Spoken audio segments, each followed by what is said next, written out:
लोमस तक आवाज नहीं पहुंच पाए। लेकिन देखिए बेहद अहम दिन है, महत्वपूर्ण दिन है आज का दिन, क्योंकि आज को बीजेपी विधायकों की जो मीटिंग है वो यहाँ पर चल रही है। सम्राट चौधरी खुद यहाँ पर मीटिंग को संबोधित कर रहे हैं। विधायकों के अटेंडेंस के बाद यहाँ पर उनको लाया गया है। हालांकि मीडिया कर्मियों को अब यहाँ से हटाया जा रहा है, क्योंकि मीडिया कर्मियों को अब यहाँ पर नहीं रहना है।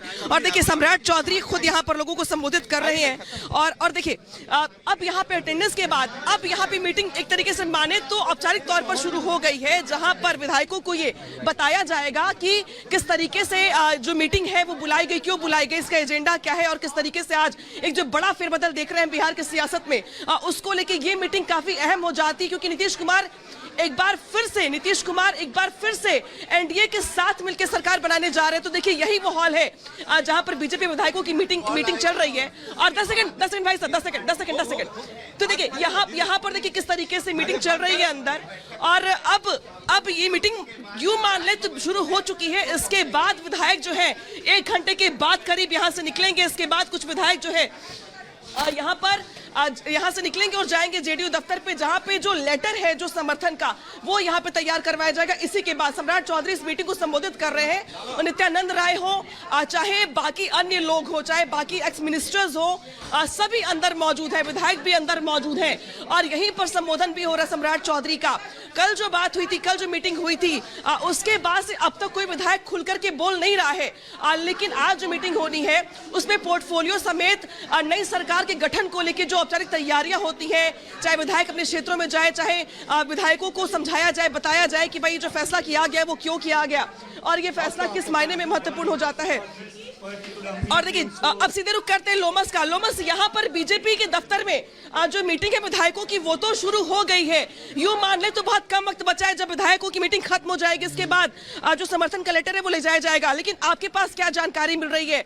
क्या मान लिया जाए कि जो बिहार की सियासत का आज जो अगला कदम होने वाला है वो कुछ घंटों में साफ हो जाएगा? क्या जानकारी आपके पास?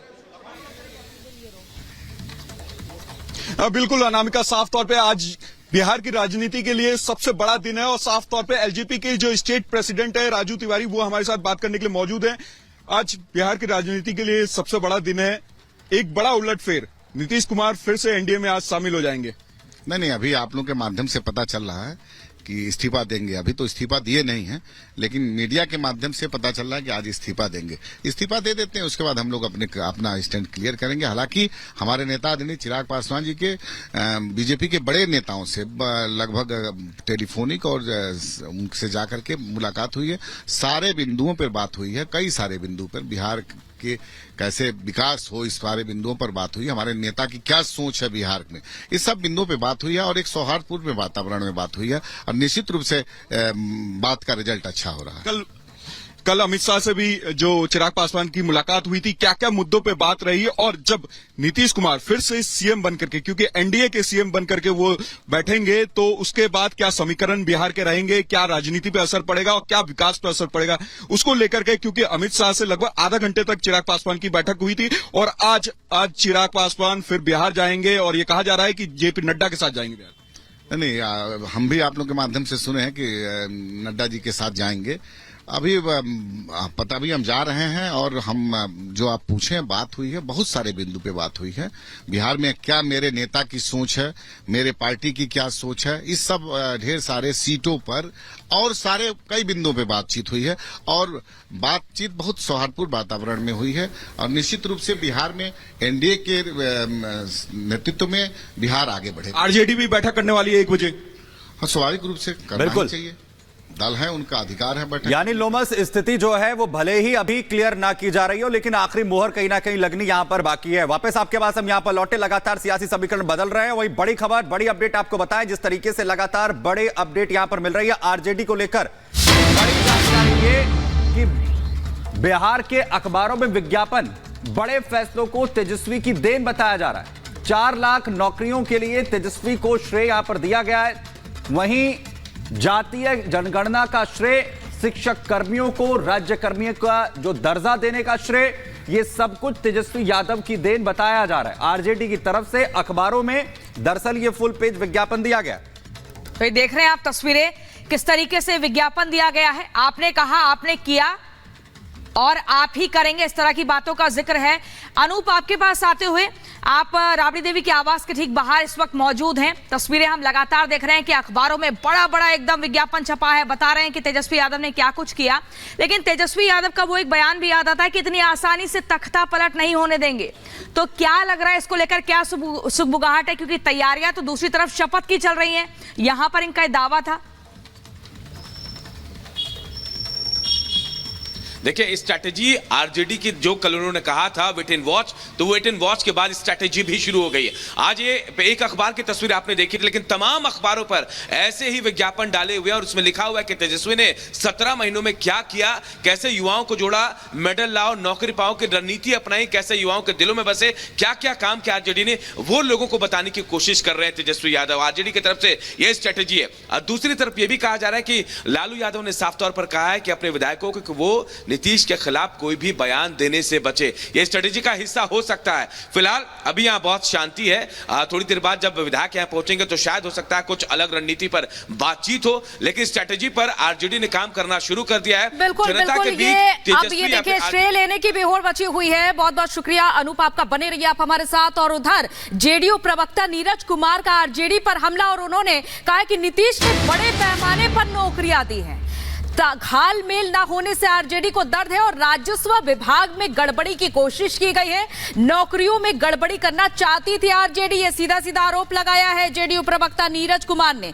तो एक तरफ जहां आरजेडी अखबारों में विज्ञापन छपवा रही है, तो दूसरी तरफ जेडीयू की तरफ से इस तरह के बयान।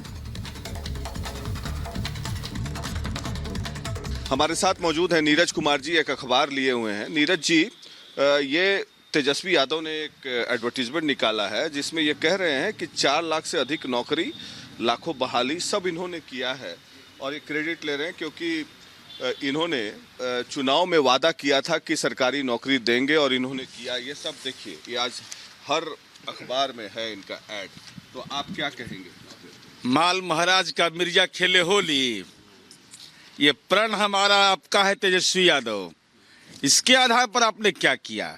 यही तो अंतर्विरोध का मूल कारण था कि जो शिक्षकों की बहाली और नई बहाली हुई, इन लोगों की आदत में शुमार रहा है नौकरी के बदले में जमीन लेने का। वो चला नहीं, वो इनका जादू चला नहीं, तो बेचैन हो गए। राजस्व विभाग के तबादले में खेल किया तो नीतीश कुमार जी ने उसको संज्ञान में लिया। इनके नेताओं के बड़बोले पनाने लगे तो नीतीश कुमार जी ने उसको गंभीरता से लिया कि विभिन्न सामाजिक धार्मिक समूहों को अपमानित करने की भाषा, पदाधिकारियों को अपमानित करने की भाषा। तो ये सारे कारण हुए। अभी तो कारण का और खुलासा करेंगे साक्ष्य के साथ कि कहाँ आर्थिक जालसाजी इन लोगों ने करने की कोशिश की और किया। नहीं, लेकिन ये तो बात सही है कि इनका एजेंडा था नौकरी देने का। इसके और नीतीश कुमार ने चुनाव में कहा था कि पैसा कहाँ से लाएंगे, और अचानक जब महागठबंधन की सरकार बनी तो नौकरियां मिलने लगी। नहीं, नौकरी उसके पहले भी हमने दिया है। ऐसा कोई पंचायत नहीं है जो माननीय नीतीश कुमार जी के कार्यकाल में जहां नौकरियां नहीं बटी। लेकिन हम माननीय तेजस्वी यादव जी से जानना चाहते हैं कि तेजस्वी यादव जी, आपने तो वायदा कुछ किया था। आपने तो वायदा किया था शिक्षकों को कि हम तो आपको समान काम का समान वेतन देंगे। आपने कहा था कि प्रथम कैबिनेट में हम 10 लाख का रोजगार देंगे। क्या हुआ उसका? क्या हुआ उस सवाल का? इस सवाल का तो कोई जवाब नहीं दे रहे हैं वो। इसलिए यह है इनका शिक्षा के क्षेत्र में वायदा। प्रण हमारा, तो प्रण क्या था? आर्थिक दोहन का प्रण था। वो साक्ष्य है कोई आर्थिक दोहन का आपके पास? आप जो आरोप लगा रहे हैं? देंगे, आरोप लगाए हैं तो साक्ष्य के साथ हम रखते हैं। किस तरह का आर्थिक दोहन? समय आने दीजिए, खुलासा करेंगे उसका। और इस बीच बड़ी खबर आपको बता दें, सियासी हालात पर आरजेडी नेता शक्ति यादव का बयान। अच्छा काम कर रही थी महागठबंधन सरकार, जाति जनगणना देश का मॉडल बना, तेजस्वी के प्रयास से नौकरियां मिली, सत्ता के लिए बीजेपी व्याकुल थी। तो जाति जनगणना किस तरीके से देश का मॉडल बना, इस तरह का बयान दिया गया है। तेजस्वी के प्रयास से एक बदलाव आया, सत्ता के लिए बीजेपी व्याकुल थी, आरजेडी की तरफ से यह बयान दिया गया है। और लगातार अब धीरे धीरे बयानबाजी शुरू हो गई है। उनका सीधे तौर पर यह कहना है कि तेजस्वी यादव ने अच्छा काम किया है और वो काम गिनाए जा रहे हैं। तेजस्वी के प्रयास से लोगों को नौकरियां मिली हैं, बेरोजगारी की समस्या खत्म हुई। क्या कुछ का आपको सुनवाते हैं।